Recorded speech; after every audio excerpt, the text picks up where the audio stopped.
So it is an opportunity for us, as I say, to spend a bit of time reflecting and taking stock, but again, also to look forward to the future. As some of you may have heard Serena say, we have 300 people registered for today, which is just fantastic. And I just want to say a huge thank you to everybody who has joined us this afternoon, and in particular to Serena and Michaela and everybody else from the BAME network across Westminster and London for asking me to come along this afternoon. And we're going to start this afternoon with 9 minutes and 29 seconds silence. And that is to recognize what happened to George Floyd. Last year, we thought it was 8 minutes and 46 seconds, but as came through the court case, it was 9 minutes and 29 seconds that it took for somebody to kneel on his neck and ultimately to murder him. And so if I could ask us all now to observe the 9 minutes and 29 seconds silence. Thank you.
123 reasons.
Thank you, everybody.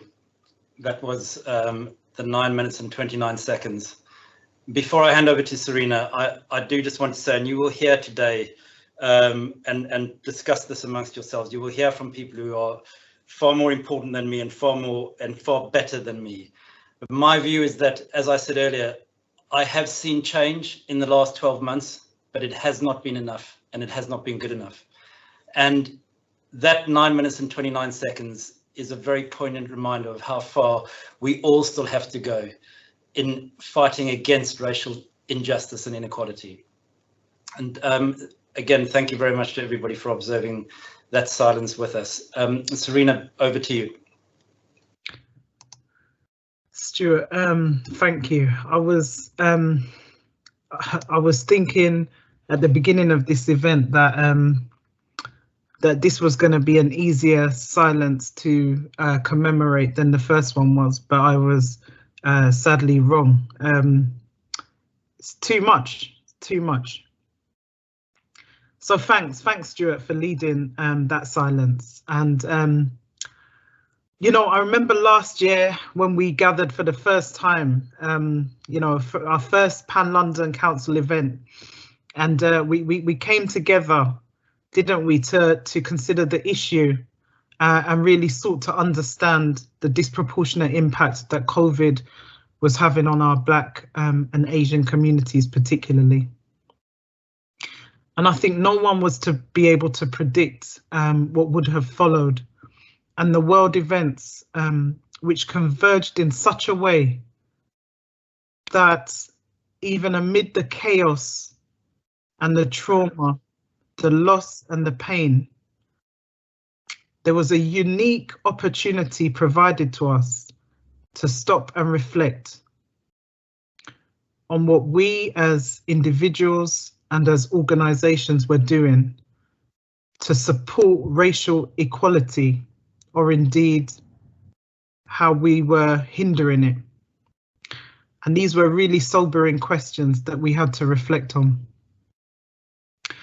But I remember, and I'm so glad to see Lord Simon Woolley here, who has been with us from the very start, and Professor Robert Aldridge as well. But I remember Simon challenging us at the second event, saying, "What has changed? What have you done?" And that question stressed me out at the time, because, you know, we received loads of compliments and accolades about the success of the Pan London events. And whilst I knew it was powerful and brilliant to come together as a collective and discuss and support each other, I was frustrated, like many of you were, because we knew that we needed action and we were desperate to see change. You know, I definitely didn't want to oversee a talking shop. And I knew that it was so crucial that we had to make a difference. We had to make a difference in the lives of our communities so impacted and affected by the pandemic. So, you know, change was needed. So today, what we've tried to do, and amidst all of the pain, I'm still just reeling from that 9 minutes and 29 seconds.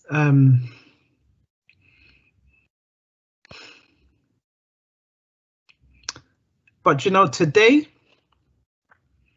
is a day for us to be able to reflect on the year that has gone, to hear from across the board what advances have been made.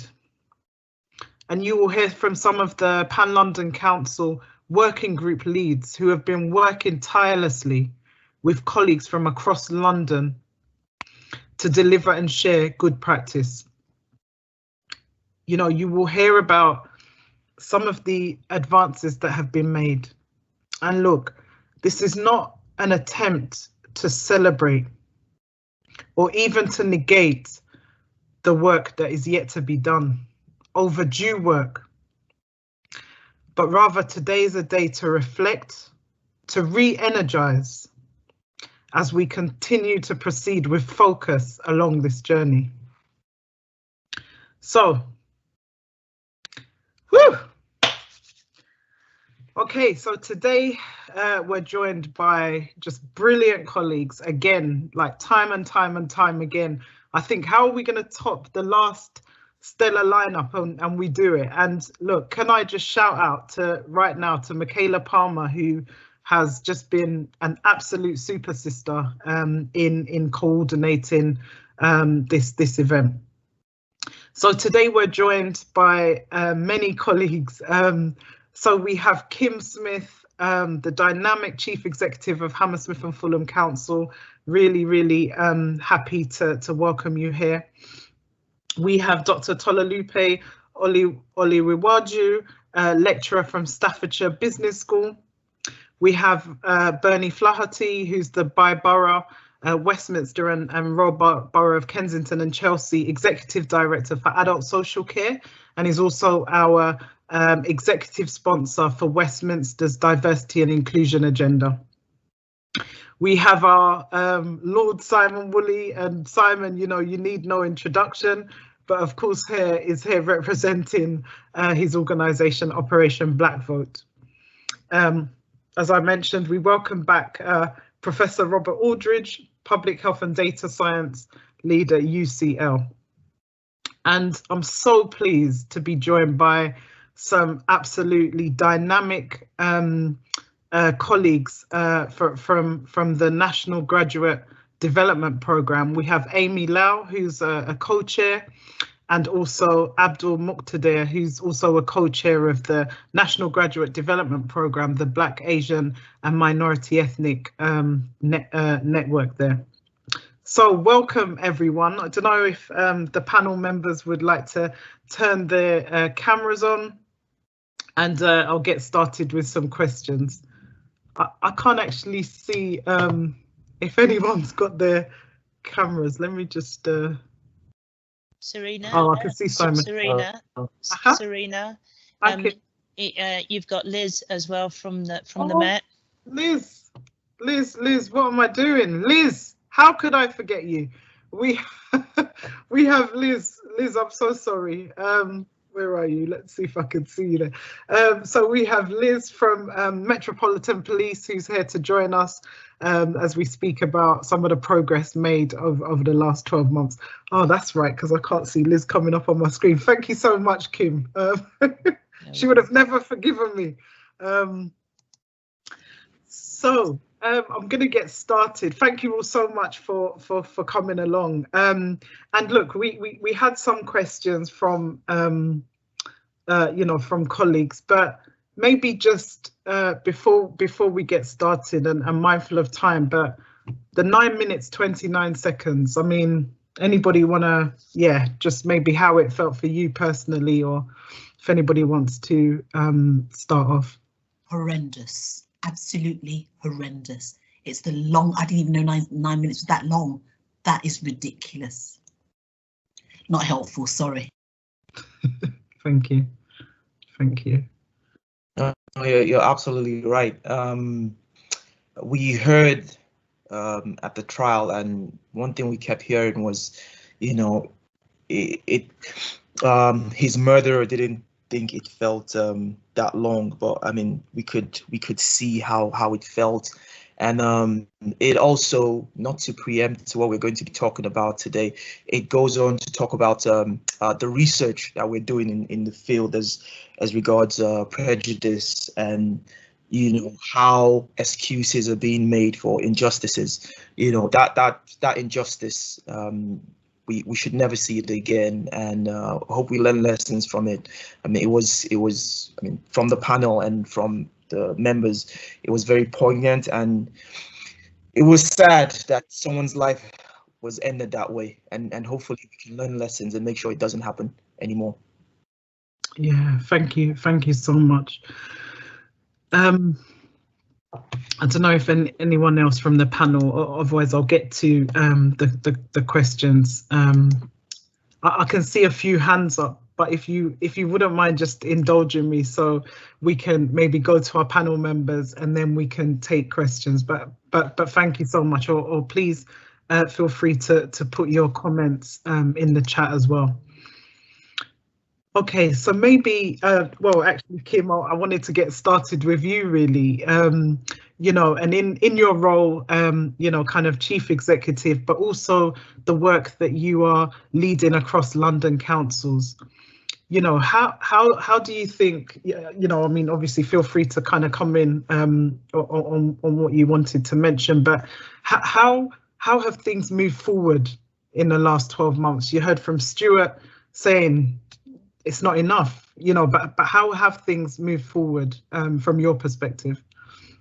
So, afternoon, everybody. It feels a bit like Eurovision Song Contest. I have to start off by thanking Serena and everybody at Westminster for organising such a stellar lineup. Colleagues, some of you have got your cameras on. I don't know if you've got, you know, you're on the panel lineup, and so I can't see all of the panel people. So colleagues, just check if you've got your cameras on. I don't know if you're aware that we can see you. So just to clear that up. Two things from me. Martyrs aren't born, martyrs are made. And it took George Floyd to lose his life for us to see so dramatically on camera something that doesn't lie. And that's what's so important about this turning point. I think that in the last year for me as the chief executive of Hammersmith and Fulham Council, I've seen something that I haven't seen in umpteen years of working in public service. I've seen a certain level of integrity coming forward amongst all colleagues who really want to address this and address this racial inequality issue properly. I've also seen time to talk about race. So up until this point, we always talked about inequalities. We always talked about injustice. Somehow race got lost in the mix because people were too frightened to talk about race. And unfortunately, it was too many Black, Asian, minority ethnic people, brown people, Black people who talked about race. So the thing that I've seen in the last year is we don't need to be measured by achievement because this isn't a race. This is about doing stuff that I like, scalable and sustainable.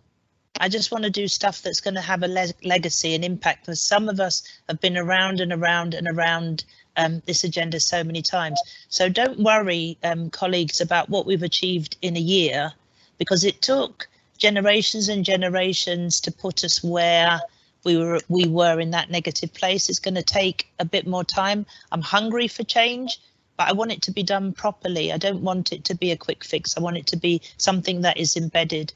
And the only other thing I would say that what's different about this last year is never have I seen a time where it's okay to get it wrong the first time. It's okay to say a silly question. It's okay to say, I don't know. I'm not the expert on race. I've never seen such a warmth around everybody being in this together before. Previously, people were nervous to come forward because they weren't always the experts. And perhaps the only other thing I would say is, apart from the doctors and professors on this call and the lords, the mighty lords on this call, I don't profess to be anybody that knows anything more about anything other than my own little lived experience. So let's not build a hierarchy of experts on this one. Let's just build a conversation amongst friends. And as I said, well done to Westminster for getting this together. Thank you, Kim. I think just really kind of, strong points there. And, you know, one thing I did want to say, and you spoke about there now being this focus on race, or being this kind of permission granted to speak about racial inequality in a way that perhaps we haven't. And look, there have been some that have spoken of division amongst people with protected characteristics, but just to say right here, right now, you know, and particularly when we've seen acts of hate crime across the world, you know, that we completely stand together against all forms of discrimination. There is no separation, there is no division, and we stand absolutely together. So thanks a lot for that, Kim. But Dr. Olorewaju, you know, on the subject of, sorry, just moving it slightly, on the subject of kind of businesses and the economy, and I know your team has been carrying out lots of research around the impact on businesses led by people who identify as being of Black, Asian or minority ethnic background in the UK. How have these businesses fared, and what can the government more widely, what can be done to support in this phase deemed to, called recovery? Thank you very much. Thanks, Serena. Thanks, everyone here today. So what we found out is, first of all, we started to look at the impact of the COVID-19 pandemic on businesses. And from last year to this year, we found out that the literature has shifted. So we used to think it was more to do with direct discrimination and microaggressions. But what we're finding out is a new phenomenon right now in the UK, and we're calling it selective incivility. It was first found in America. So what you find is that people of color can be mistreated while the instigator maintains a non-prejudiced image to themselves or to others. So it happens when the biased nature of the behavior is not obvious, or responses can be attributed to anything else apart from race, right? So those are the two criteria for selective incivility to happen. And we're finding it in two streams. So I work in a business school. So you can find this in organizations and for entrepreneurs. So I'll start with organizations. So and how we actually clued on to this concept is we've been hearing for a while that BAME individuals are more likely to be passed over for promotion. You find them overqualified. They're more likely to be put forward for disciplinary panels. So they do the same thing as other ethnicities. So let's compare with white, and then you find that the outcome for them is worse. So we found that in organizations. Then we started looking at entrepreneurs. And then what we found is, first of all, from what happened, the George Floyd murder happened when the pandemic was just fresh. So the pandemic hurt BAME businesses in a couple of ways. First of all, we had higher death rates for BAME individuals. And then if you look at the business profiles of a lot of BAME businesses, they're in sectors that were affected by the pandemic. So restauranting, leisure, businesses that had to do with physical contact. So what we found out is some businesses stayed open, especially retail BAME businesses, but they had to incur a lot of costs to protect their customers because the death rate was higher. So if I'm a Black person or I'm an Asian person, I read on the news or I hear on the news that I'm more likely to get the COVID-19 virus and die from it. I'm more likely to want to protect myself, not go out there, shield. So the businesses I interact with have to protect me as well. So we found this because you find that BAME businesses have more BAME customers and employ more BAME people.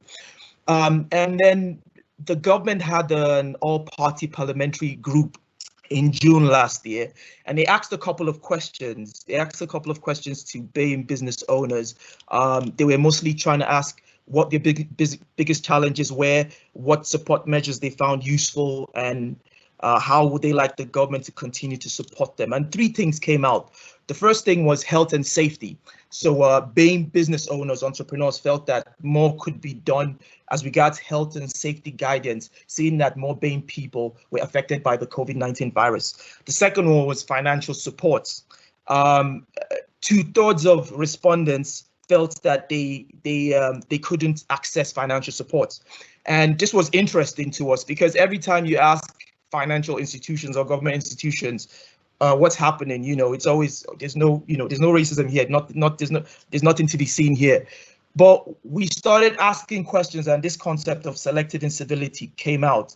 So the issue is we've had, and you're more likely to have instances of selective incivility between BAME individuals or BAME entrepreneurs and these institutions. So, you know, in terms of when they are interacting with financial institutions, regional institutions, regional government institutions, councils and the like, and you know, central government institutions. So we asked BAME businesses and white businesses the same set of questions, and we found out that their profile of trust was different. So for white businesses, they were more able to interact with regional institutions like their councils and things like that. They were more likely to interact with financial institutions positively and with the social networks. But for BAME businesses, they had more trust in institutions that they had not experienced selective incivility from in the past, and institutions where they felt they could trust. So if they felt that the criteria for judging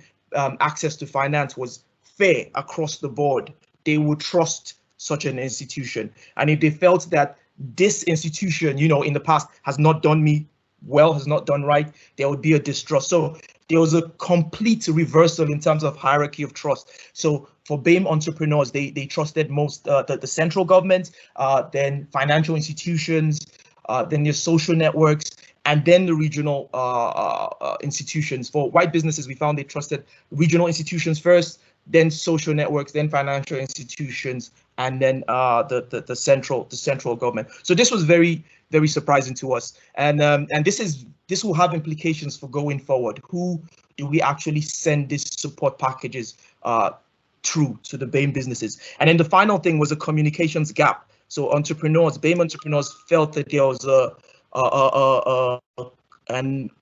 communications gap between themselves and the government. They felt that they wanted more communication, especially when the pandemic started and there was evidence of more of an impact to them. They wanted more involvement, which is a good thing that we're having this panel, and you know, we're doing what we're doing now, which is what the business owners want. They want more interaction. They didn't want a one-size-fits-all approach to businesses because they felt they had peculiar concerns. So we've written a paper about this. You know, our research was funded by the British Academy, and we are hoping to submit this next month. So yeah, thank you. That's where we are now, and hopefully we can find good insights about on this and how to help BAME businesses.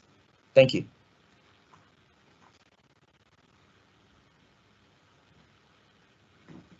Hello, I don't know if you can hear me. It looks like Serena has frozen. Ah, okay. And probably Lord Simon Woolley. I think Serena would hand the baton over to you if she was here. You need no introduction, well, but perhaps you might take the floor. Well, thank you, Kim. And I enjoyed both those interventions. Look, I think, as we all know, we just experienced 9 minutes of 29 and 29 seconds that shook up the world. It moved us. It moved many in a way that they haven't been moved that way ever. You know, in life, George Floyd's life was devalued. To law enforcement officers, his life was expendable. Wasn't the first, and sadly not the last. But in death, from the four corners of the world, George Floyd became a symbol of justice. The demand for justice and equality and respect. And in that time, bearing in mind, we also had the backdrop of COVID-19 and the way that was having a devastating impact on Black, Asian and minority ethnic communities. Like this picture in front of our screen, there was a kaleidoscope of Black and brown faces dying in shockingly high numbers.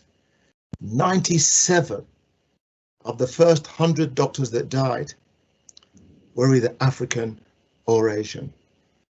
If you look like me, you are 4 times more likely to die from COVID-19. If you are Pakistani or Bangladeshi, 3 times more likely to die. So it was in this backdrop that this other pandemic, the murder of George Floyd, convulsed us to action. What I liked about that time, there was much heartbreak, there was much sadness, but leaders emerged. They weren't asked, they weren't cajoled, they just came into the space. And one of our leaders was our super sister, Serena Simon. She just said, I have to act. And what I liked about it is she said, I'm going to do this and I don't know who's going to show up. You know, when you organize something, you can get one man and a dog. Hundreds of people responded to her leadership. But she wasn't done then. She got the backing of Stuart Love. She got the backing of Rachel Robathan. She got the backing of her brothers and sisters.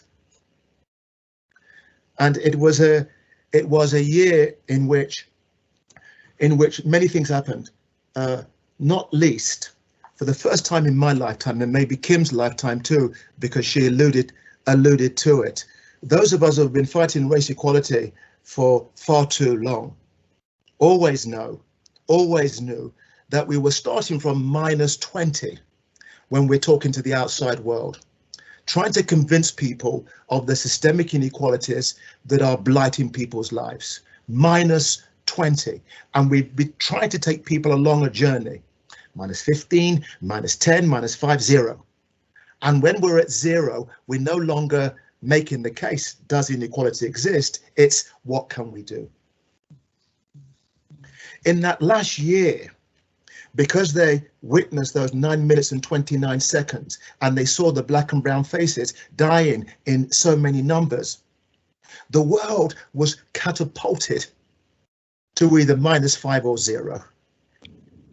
And many white people, good people, did not say, does racism exist? They said, like Stuart and others, we know it exists, but what are we going to do? That was the first time we had that type of conversation. The young people that took to the streets, hundreds of thousands of young people, black and white, demanded our institutions to say this: we need to understand the past and how it's still affecting the present. The institutions that we have built were built to lock people out, to dehumanize people, to devalue people. The institutions that we built were built to lock in the privileged, maintain an order of inequality.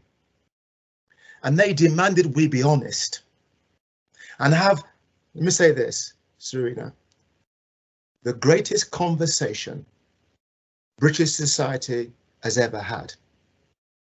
Because in that conversation, they argued, we are not building back better. Back wasn't any great shakes. Those young people wanted to build new, better. And those young people knew that this wasn't a zero-sum game. If me and Serena win, me and Kim win, means that you lose. No. They understood if we win, we all win. We all have a better notion of ourselves, a better commitment to a brighter future. That was a moment that I just felt elated, Serena. And I know we have a lot of people, so I'll wind up, but I get emotional about this precious time. The one fly in the ointment was sections of our government that sought to put themselves full square against this historic moment and put together a grubby, dishonest, divisive report that denied our lived experiences, that says we've never had it so good, that even sought to rejoice in aspects of slavery. Come on, come on. Thankfully, all of you and all of our society resoundingly rejected that grubby Saul report and have stayed in our lane and our lane must continue to have the greatest conversations, the bravest conversations, the most enlightened conversations that will transform our world. Serena, do you remember when we had this conversation but a year ago, and I said to you, historians in 100 years' time will look back on this year and ask but one question. To the murderous act of George Floyd, to the COVID pandemic that devastated particularly Black, Asian, minority ethnic communities, what was our response? How did we react? Well, Super Sister Serena, you are reacting the only way you know how, and we know how. Let's keep our foot on the gas. Let's show leadership, white ally leadership, and I promise you we'll change our world.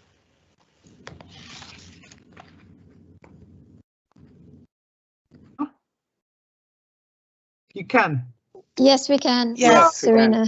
I'm back. I'm back. I thought someone was taking away my voice. Robert, let me come to you and thank you all for your words. But Robert, over the last year, we've worked together right from the get-go. As we kind of as we're coming to,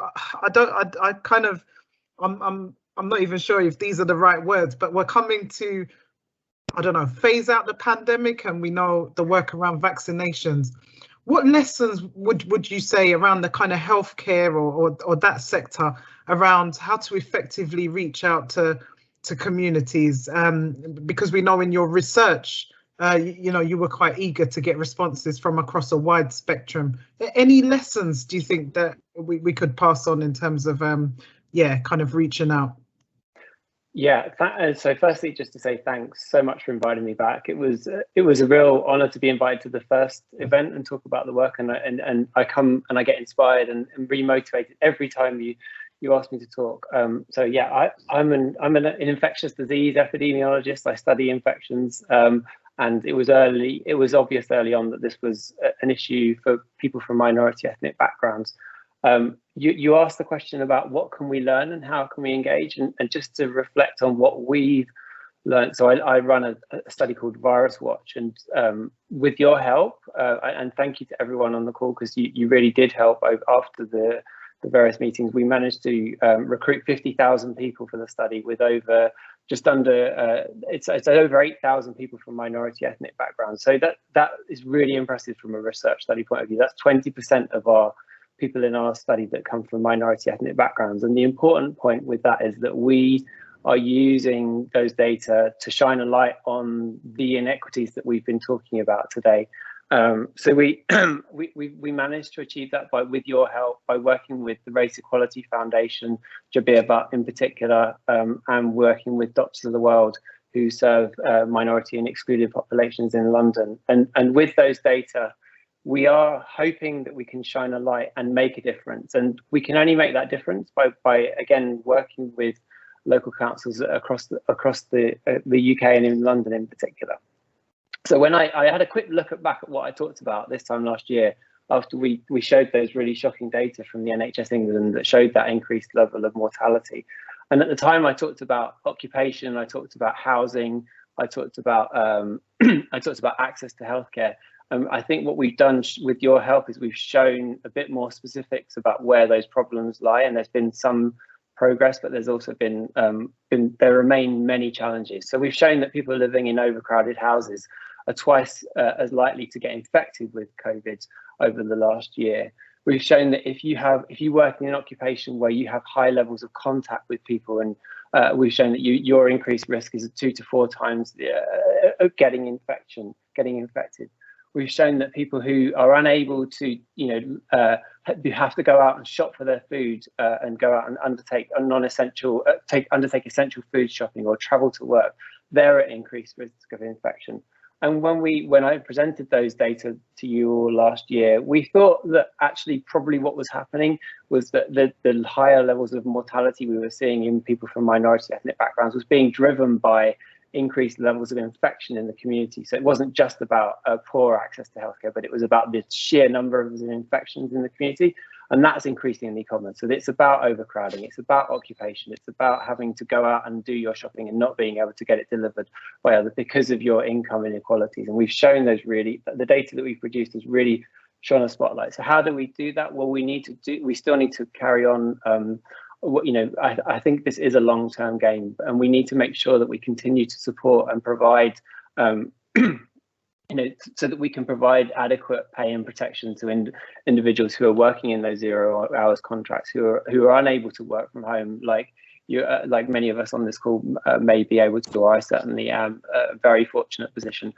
We haven't done much on children yet, but I really worry about the adverse consequences we're going to see down the line, that everything that's happened over the last year to protect those from vulnerable people within society. But I really worry about our younger generation, and that's something that we want to work more going forwards. There is positive news. The vaccine definitely works. The vaccine is making real inroads into where we're going in the future.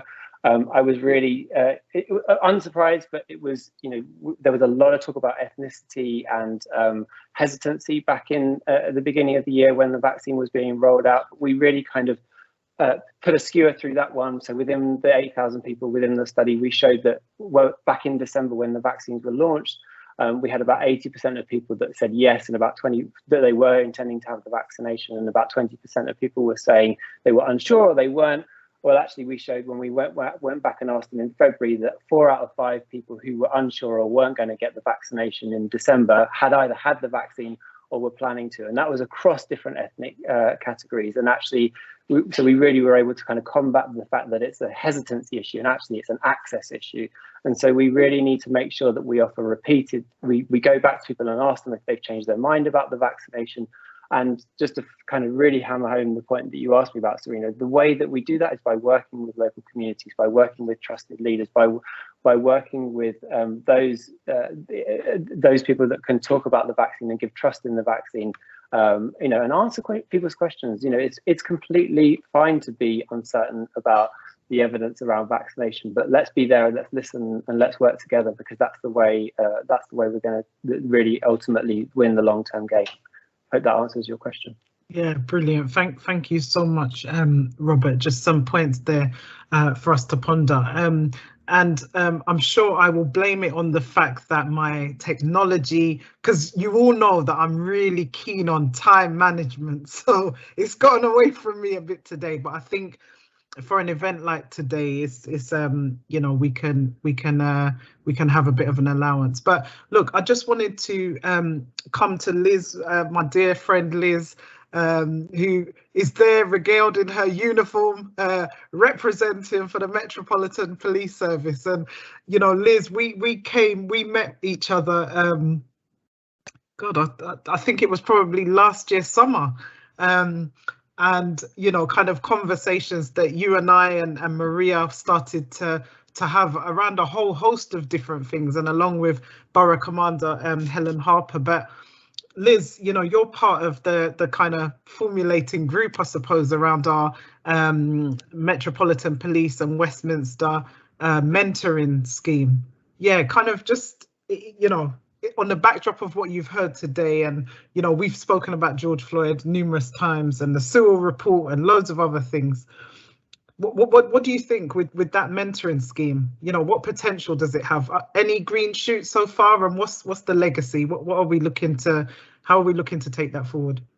I think one of the legacies is me being here in the first place. I'm not convinced that you'd have got someone here always. I mean, it's sometimes down to availability, but I think to sit here and just to listen to you all and to join in with these kind of conversations sometimes could be seen as a bit difficult for us back in the day. And I think this is the green shoot of police getting involved with these difficult conversations. And I know with the mentoring, I was shared with Sheila. You're also essentially my partner, because I talk to you about as much as I do to her. When something different, as you alluded to, when something difficult happens, we contact each other. And I think, like you said with the Sewell report, I contacted you because I knew that it would be the kind of report that you wouldn't be very happy about. And I have to be careful what I say, because we're impartial, especially when it comes to politics. But I knew that would impact you, so I reached out to you. And previously, prior to this mentoring scheme, there's no way I would have reached out to a member of Westminster City Council because I wouldn't know them. And I think to know each other as human beings makes a massive difference to how those difficult conversations can happen. And there have been some really difficult conversations, especially around the whole George Floyd, how that impacts over here with the police, and over what the police is like over there, and how we differ and how we don't, and how much further we've got to go. Some of those conversations that we have in our houses, it's really nice to be able to have with people in the community and feel safe and able to do that and know that it's helping to understand each other better, I think. Yeah, absolutely. And I know, we've been discussing about how that group across Westminster can become sort of like an information and advice group around matters of, kind of race and inclusion, and supporting the police in terms of, the kind of rollout of community policing. So I think it's been absolutely brilliant. And I think in the upcoming weeks and months, we'll be definitely coming back to this stage with kind of highlights. So thanks a lot, Liz. Look, last but by no means least at all, and these are a set of individuals that I've had the privilege to do some work with. And when Lord Worley talks about reluctant leaders or people turning up, you completely have turned up. So Amy, Abdul, and I can see Hal's on the on the line as well. Just talk to us about some of the key, I suppose, objectives of your network. And let's just hear from you. Yeah, so just to kind of start off, so if anyone doesn't know, we're the NGDP Bay network. So we work with graduates who are on the National Graduate Development Scheme. So this is a national scheme for graduates in local government. Really aims to develop the next generation of senior leaders and managers. And the network was born in 2019 when 2 Black graduates on the scheme struggled to find that representation both within the scheme and across the wider local government. And we have kind of 2 core purposes there. It's really to connect graduates on the scheme, those from BME backgrounds, to connect with each other, feel supported and get further opportunities, whilst also promoting local government as a career to prospective BAME graduates as well, and support them throughout the application process. Just to kind of reflect on what we've really prioritised over this past year, I think the first thing is a safe space. One thing that we really endeavour to do is give our network members a safe space where they feel validated, they're not questioned or gaslighted about their experiences, they can just talk to each other.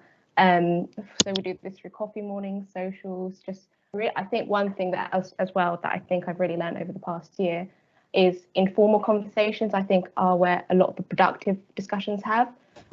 So it's always great to have these formal kind of conferences and stuff, but I think a lot of it is in those everyday interactions where education and knowledge really can come through. And beyond that, we also focus on empowering our network members. So giving opportunities for our network members to develop skills.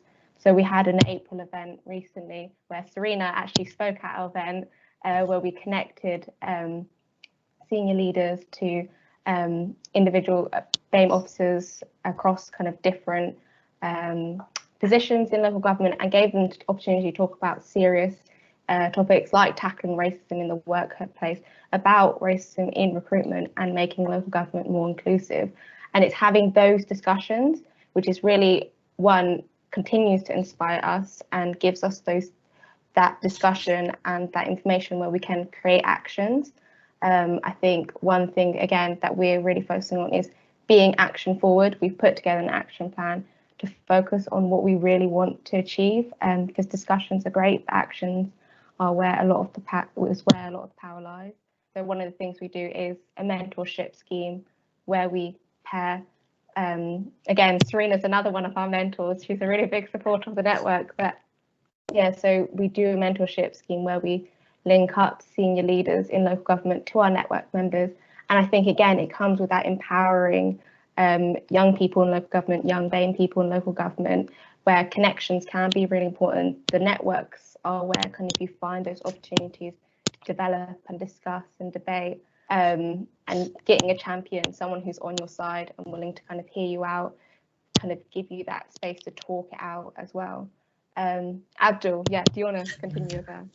Yeah, no, thank you, Amy, and thank you, Serena. Echo everything that Amy has said. You know, you've been absolutely amazing championing our network, and we do always so privileged to be in this space. I mean, what I can add from that, from our network, what we've realised a year on is how much recruitment still matters and how much recruitment pipelines still matter. It almost seems like we operate in a funnel sometimes when it comes to Black and Asian minority ethnic grads, and not even grads, apprentices that we speak to is all coming in.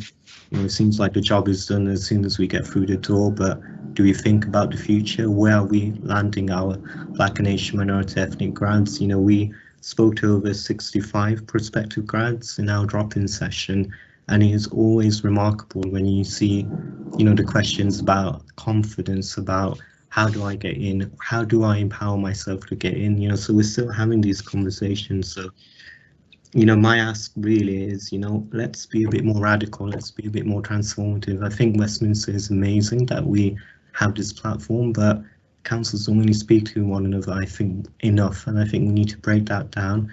And we really need to get councils speaking to one another. Let's have a national conversation about this. We're a national scheme. We've got that vehicle. Let's break it down and let's have this conversation about how we can really embed a recruitment pipeline.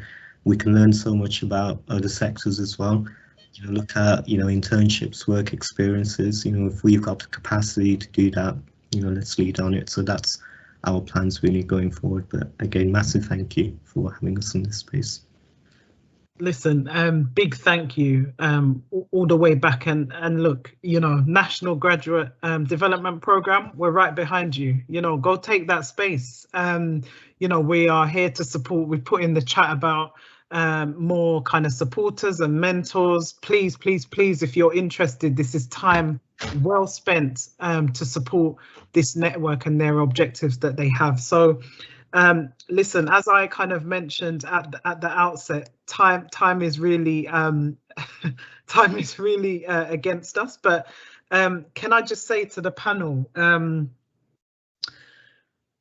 yeah, a year on, and you know, it was useful actually to kind of get your perspective on where we are.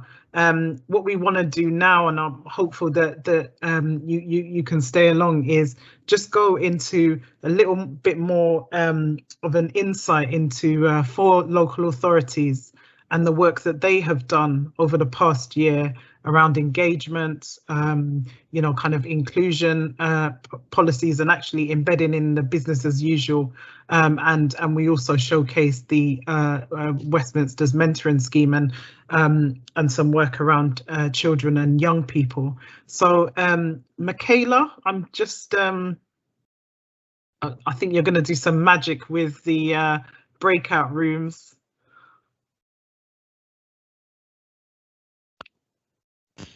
My super sister, I have to love you and leave you all. I have some parliamentary work to finish, but as always, I want to be with you shoulder to shoulder on this journey that we're having, and all your great panelists too. Thank you so much, Simon. And I mean, Simon, you've been here, you've been challenging us. You have been supporting us, and I know that there's, you know, kind of the work that we are embarking on now with our 2 organisations. Thank you so much. Yeah, I mean, thank you doesn't even do it justice. So thank you. And to you too, Kim. Thank you, Kim. Kim, did you want to come in? Sorry, you're on mute, Kim. If I may take this opportunity on Lord Woolley's coattails to just bow out. Apologies, everyone. I'm triple booked. Can I say 3 things though, if I may, Serena, before I go? Yes, please. Number 1, 87,000 people work for the 32 London boroughs in the City of London. 87,000 people. That's serious muscle. If we as a local government, as a public sector, only understood how powerful we are as a sector, there'd be no excuses. There'd be no excuses about recruitment, about succession, about what we're doing well and what we're doing wrong in our own organisations. It needs all of you to complete those ethnicity classification things that your organisations have, because we don't know who we are and we can't speak for all of us. So in order to come up with some work around glass ceilings, we need to know for different communities and people of different background, it has different impacts. So if you don't complete that data, then we're going to generalise and we're not going to get anywhere because it doesn't look good. Secondly, be really vocal about what you particularly want done. Apologies, but I would be here for a few days if I told you what wasn't working. I really, Liz, I really am pleased to see the police on the call, because we know what isn't working, but you need to speak for yourself in saying what you want done, because actually the cup is half full and there's a lot of work that's already going on. So those were just the two things that I wanted to say. Toni Morrison said, and I wanted to try and squeeze this in, if you were free, you need to free somebody else. And she said, if you have power, then your job is to empower others, and everybody on this call has power.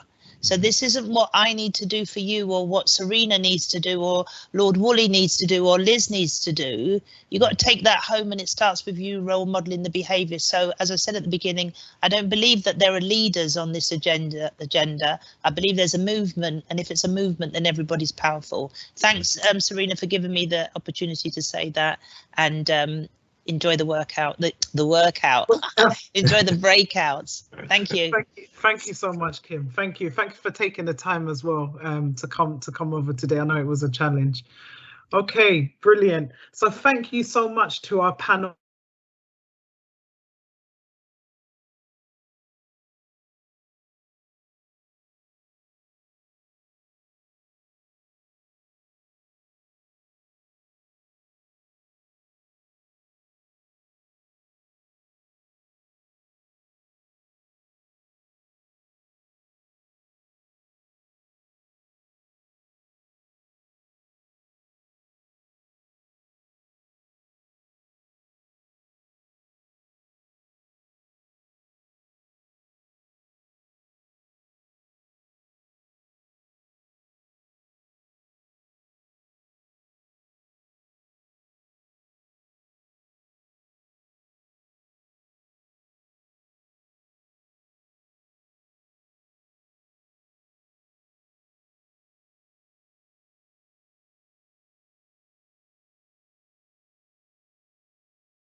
Yeah.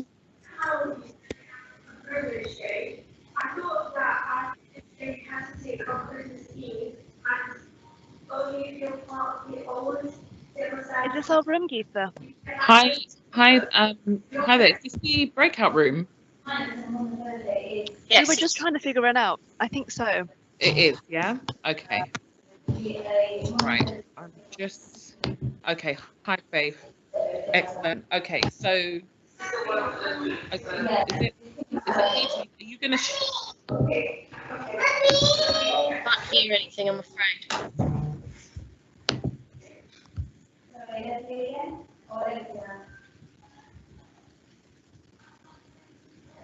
Okay, so feedback from the manager, and just so that you understand, make that time off, or you can add it on, but there's not that many yeah. I'm doing my real age, so it's been Thursday, they do get a day off, so this is Thursday inside, they have not peak.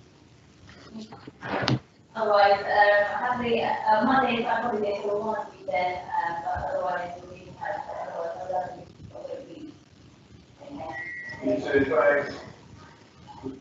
Michaela, I'm confused. Is this breakout room 4?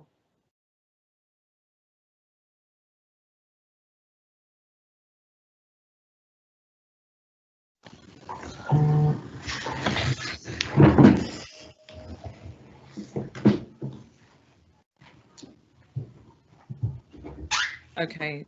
Michaela's why is in the room? I'm confused.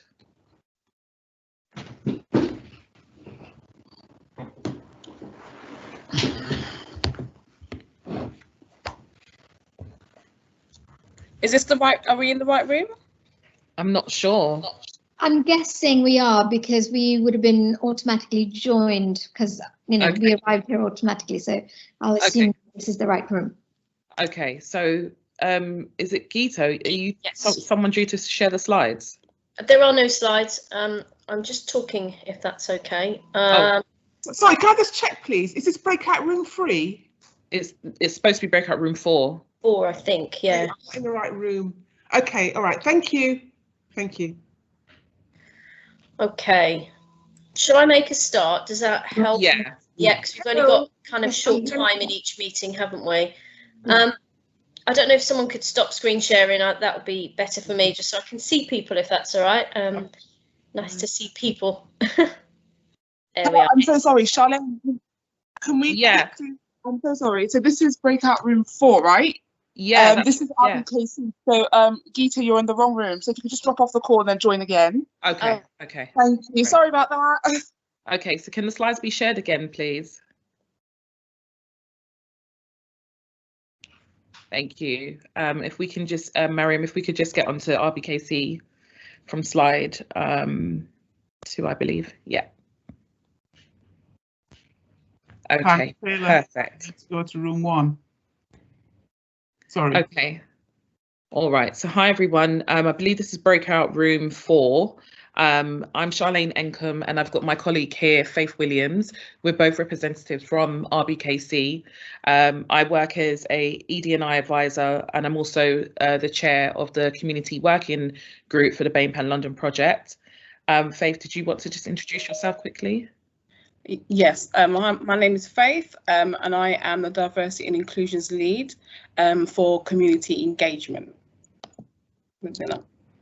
Excellent. So today we're going to be talking to you about our initiatives that we've done within the community at RBKC. So Faith will be leading and then I will come in afterwards. Okay, so, I think our presentation's gone again. Is it not there? Mariam, is it possible to put the presentation up? No, she's not there. Okay, let me see if I can share it. Sorry to interrupt you. I'm actually a facilitator for breakout room 3, but I think I've been placed into a different breakout room. So okay, let's try to sort that out. Okay, thank you. Have you got your slides? Yeah, we have the slides, but so do you want me to share? Yes, if you can share, I'll start. Okay. Yeah. All right, give me a second, sorry. Come on.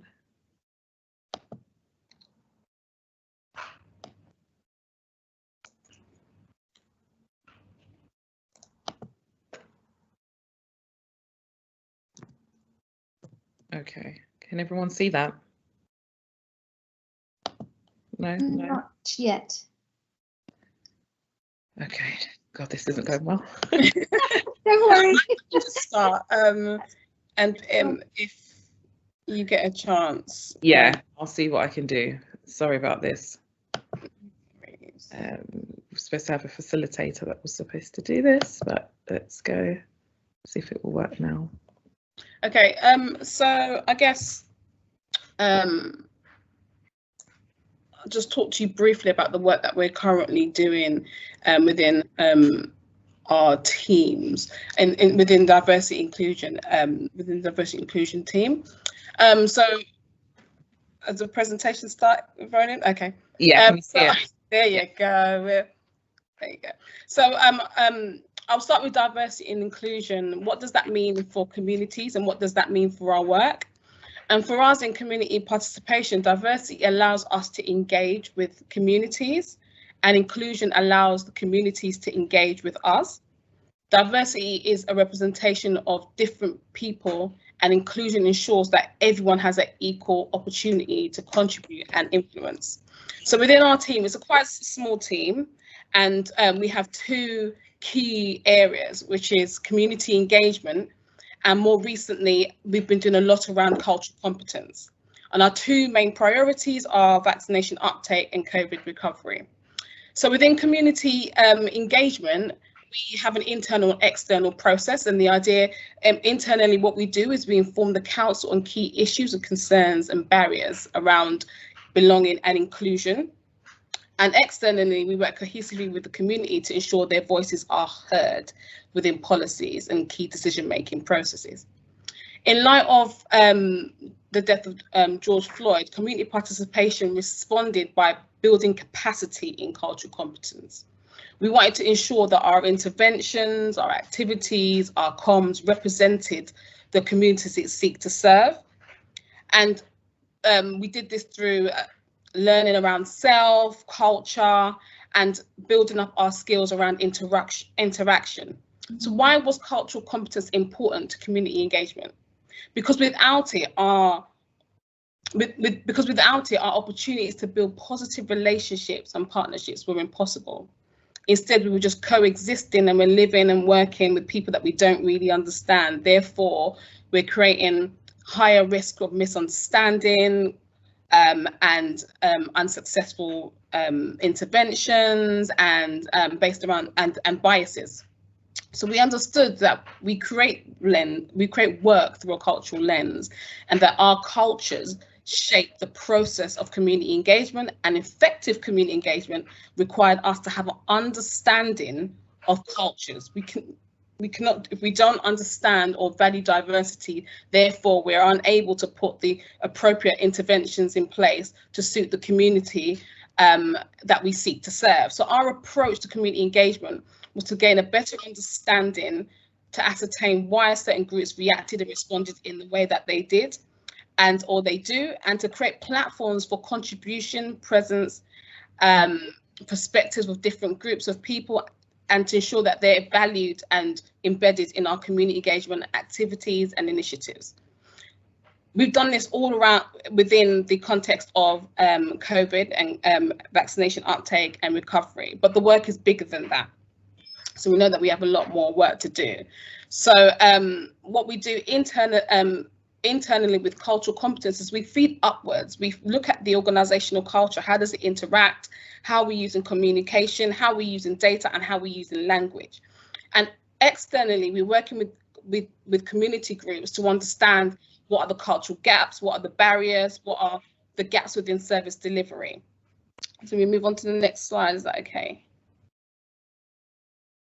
And we do this through working with our community groups to identify gaps, to work with communities to understand the need. The process is a general organizational process, and we look at the same way you would design programs, but to do it in a collaborative approach. And so we design together, we implement, we review, and then we communicate upwards or to the right places and where we need to communicate to. So from having a better understanding, if we can move to the next one, because I'm very aware of time. So having, based around the work that we've been currently doing and having a better understanding of cultural competence and having a better understanding of diversity, what we've been able to do is increase our and expand our partnerships with underrepresented groups. Understand who are be more specific, understand what groups are within the community and those that aren't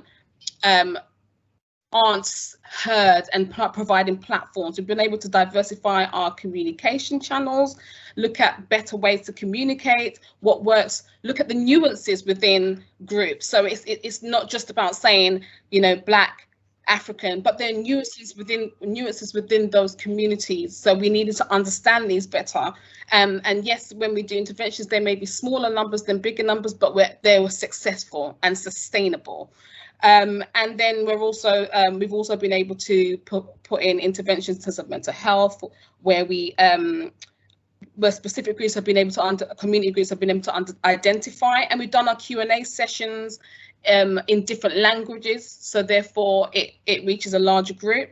And we've also been able to have more bespoke, more targeted locations in terms of our pop-up sessions, so it meets the community in the way that the community wants to be met. So that's the current work, and we understand that there is a lot more work to do, because with cultural competence, it's moving beyond the literature. It's about how do we embed practice, and so it requires constant evaluation and learning. So we still have so much more to do, but the work has started. Excellent, thank you, Faye. So I'm going to talk about another example of how we've actively engaged with our local minority ethnic communities, which is through our inclusive recruitment approach, which we planned and developed in the aftermath of the George Floyd killing and launched at the end of last year.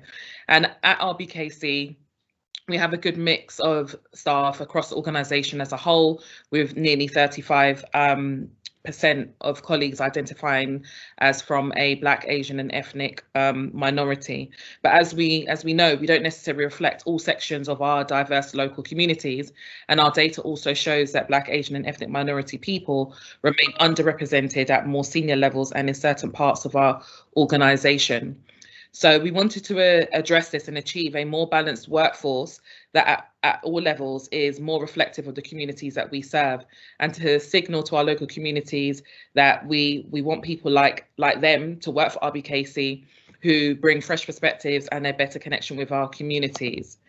Okay, right. So one way we thought we could do this was by developing the inclusive recruitment approach, and that involves directly involves residents from our local communities, as well as diverse colleagues, with a primary focus being on colleagues who identify as a minority ethnic. So introducing this inclusive approach has been one important part of how we're working together with our two corporate ED&I objectives, which together shape and drive our work as an employer. So as you can see, our first one is increasing diversity. So we'll aim to increase the diversity of our workforce, including at the most senior levels, to more closely reflect our residents and service users and to bring us closer to our communities. And then the second objective is ensuring equality and inclusion. So we will develop an open, collaborative and inclusive working environment where the principles of fairness and employee well-being are promoted and everyone is encouraged to reach their full potential. So moving on. So in line with these two ED&I objectives, our inclusive recruitment priorities focused on community and colleague engagement to help us deliver and signal a more inclusive approach. And the priorities are as follows. The first one being to increase the number of staff in senior roles that identify as being of Black, Asian or ethnic minority background and ensure a gender balance in all senior roles. The second one is to actively involve ethnically, culturally and socially diverse individuals in the end-to-end recruitment process and involve them in decision making on key appointments. The third is to increase staff from other underrepresented groups at all levels as we seek to employ people with different lived experiences that are reflective of our borough's residents. And the fourth, to provide diverse colleague and community members with unique insights into and experience of the recruitment process for transparency, learning and to support their own career development. So moving on, when we talk about the inclusive recruitment approach, there are three vital elements to it, which I'll briefly break down. And the first element has been to involve our ethnic minority communities. So this means actually going out into the organisation and into the community to actively engage our residents and our service users and invite them to be part of our recruitment panels. And we provide them with support and training and use their contributions to assist us with filling vacant roles for a range of positions. And a benefit for participants is feeling involved in local decision making, and we hope that getting to know the council in this way, plus the training provided, may be useful if they themselves decide to go for a role at the council in a future date. And for us at RBKC, the benefit is having people from different cultural backgrounds and residents who are on the receiving end of our services feeding directly into the recruitment process from the very beginning right down to the end. And to date, this has worked well in filling vacancies in by borough children's services, where we've involved care leavers on our recruitment panels, and in our housing and social investment directorate, where we've involved our residents on panels too. Now, quickly moving on to the second element, this is about, working with our race equality network to encourage ethnic minority colleagues to become what we call inclusive panel members. So these are diverse, primarily Black, Asian and ethnic minority colleagues who volunteer to be part of a diverse pool of potential panel members. So having worked collaboratively to identify volunteers, we then train them up. We make them feel prepared and confident to sit on recruitment panels, and in some cases sit alongside the community members as well. So at the moment we have 32 fully trained inclusive panel members that form our inclusive panel pool. And the benefit for us is having culturally diverse perspectives, lived experiences and input feeding into the decision making on appointments. So moving swiftly on to the third, it focuses on implementing specific inclusive recruitment requirements. So this is, for example, having diverse panels. So all recruitment panels for any role that's 36K and above must be ethnically diverse. And the reason why we set this bar at this level is because our data actually shows that there's an unrepresentation of those from ethnic minority backgrounds at senior levels above this salary. The next point we do is we ensure we have diverse shortlists. So for the same reason, we're taking positive action under the Equality Act to require ethnically and gender diverse shortlists for the above relevant roles. And then moving on, finally, is making sure that we make it a requirement to attend inclusive recruitment training. So what we do is all hiring managers and panel chairs must undertake the inclusive recruitment training before they can even recruit. And the training and supporting policy guidance not only assists managers in their overall recruitment activity, but it also ensures consistency and practice across RBKC so that we can ensure we have the very best candidates and ensuring that the selection process is free from any bias or any unlawful discrimination. So as a result of this work that we've introduced, we've been successful in recruiting a Black director and a Black head of service, and we will be closely monitoring outcomes in the future. So that brings that to an end. Thank you, everyone. I'm guessing we'll be put back into the room. Thank you.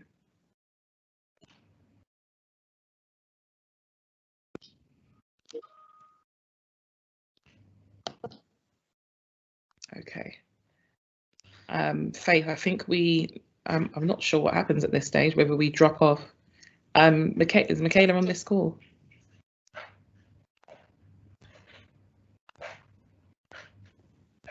Oh, okay, so this will automatically be moved in 10 seconds. Okay, so I think Michaela will have to drop off and then drop back. Faith?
Hello. Hiya. Is How You here in this room? Sorry. Sorry, say that again. How You? Is she here yet? Can't see. No, I'll take that as a. She's in room 1. This is Geetha here. I was meant to be in with Perfect. her, but I've been in the wrong room the whole time. I'm so sorry. It's Oh, I'm in room 4. Sorry. I can't, for some odd reason, I can't move you. When I add you in, it's just not working. I'm really sorry about that.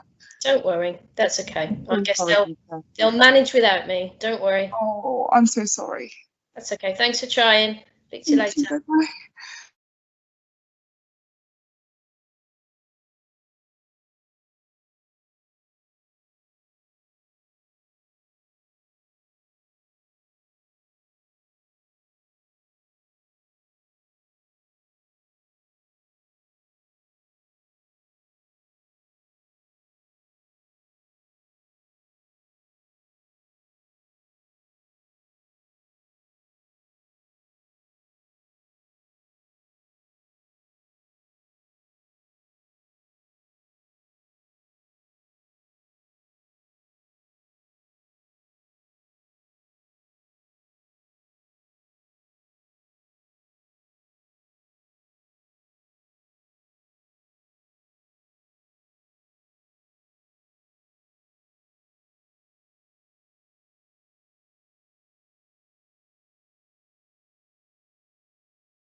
Hi, is Sal in this group? Hello? Hi. Hi. I'm just wondering, the presentation is going, but we can't hear anything. So I hope the presenter isn't speaking and we can't hear. I'm a little confused, to be honest. I have this on in the background and I haven't been able to hear anyone speak for the last 5 minutes. Yeah, me. Yeah. But can anybody hear anything? No, I can't hear anything. I suspect not, yeah. Some people are on hold. No. I'm live.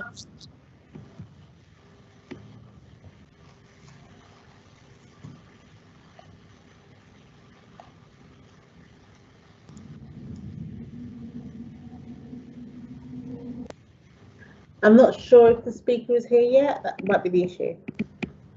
Yeah, might be. It's just that the slide changed and I thought I was just didn't want the speaker to be speaking and us not hearing anything. Hi, Tasneem. It's Shofa. I can't hear nothing either. Hi, Louisa.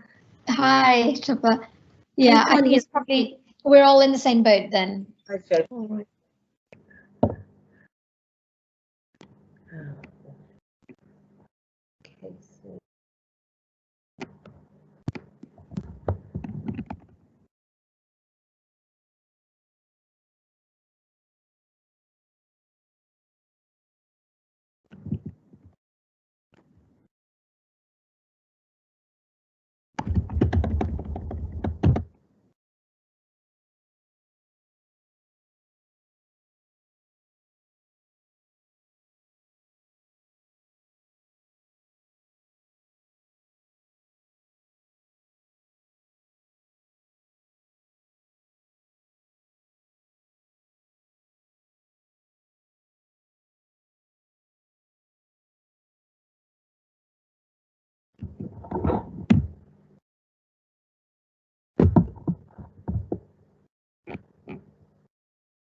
Yeah, that's what I thought.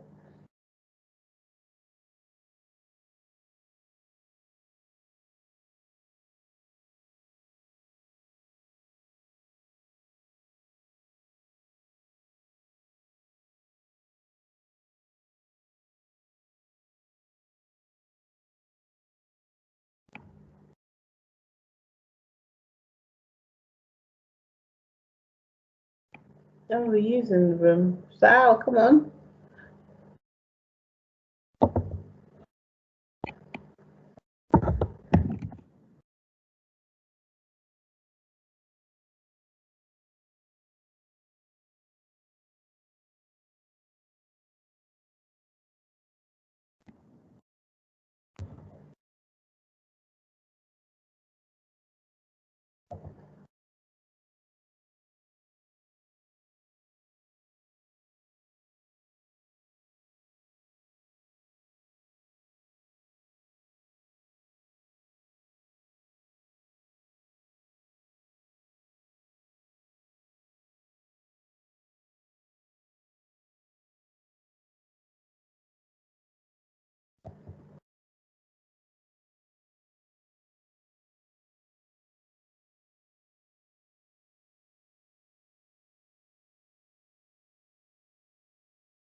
Oh, shit.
Hey everyone, I'm not sure. I was just notified that I'm not sure if you've not had a speaker for a while. Michaela is.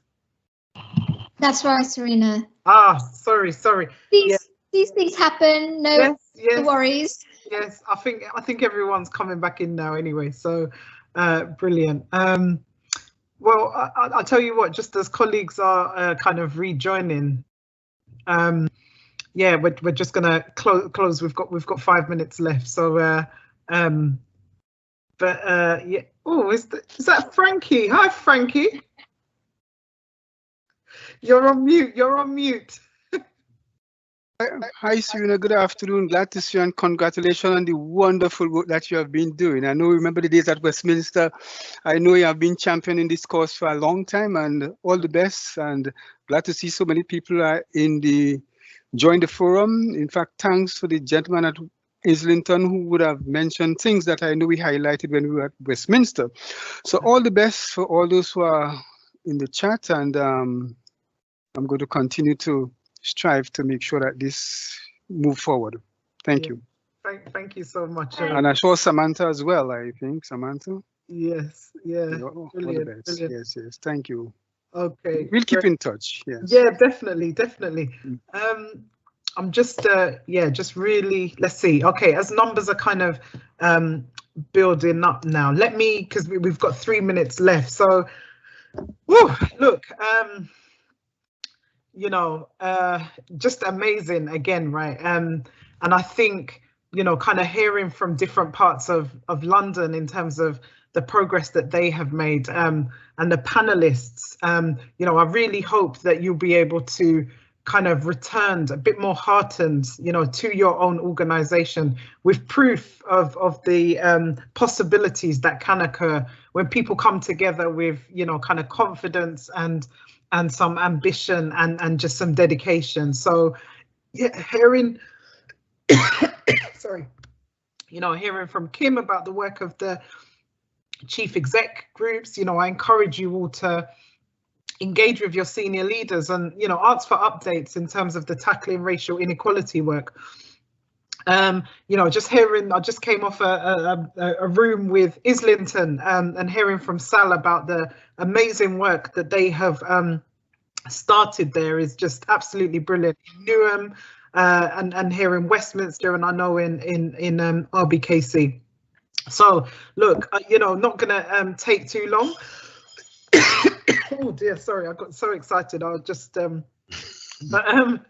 look, you know, I just want to say, we started the meeting with the silence to kind of commemorate the murder of George Floyd. But just know this, and I'm sure there's been various impacts across the year and even coming into this year. But, you know, I just wanted you to know that, you know, you are absolutely strong, resilient, and you're not alone.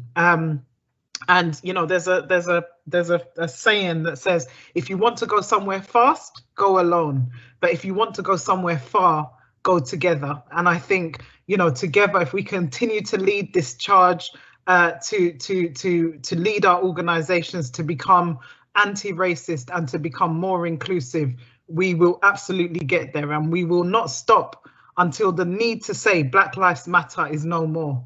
And we will stand together, you know, all shades, all nationalities, all colours, all creeds, no matter our positions in organizations, but we will support both inside and outside of our organizations. So please, return to your organizations, understanding how much has been achieved, but how much further we have to go. But please, let's continue to share good practice. Let's continue to encourage each other, and encourage greater and more focused action within our own organizations so that we can keep moving forward positively. So listen, please, please, please take care of yourselves. Take care of one another, and yeah, can't wait to kind of come back in this space and hear what progress you have made. So we've got in the chat, colleagues are putting our feedback forms and yeah, just working groups if you want to kind of link into those. And let me just say to Westminster's internal comms, to Michaela Palmer, to Lima Sellers, Cody, Genevieve, Susanna, every single person who has helped to make this event possible. Thank you, thank you, thank you. I'm so humbled to work with you all. So listen, we're on the dot of 3 o'clock. Thank you all for your time. Yeah, and look forward to seeing you all soon. Take care, guys. All the best. Bye, Serena. Thank you.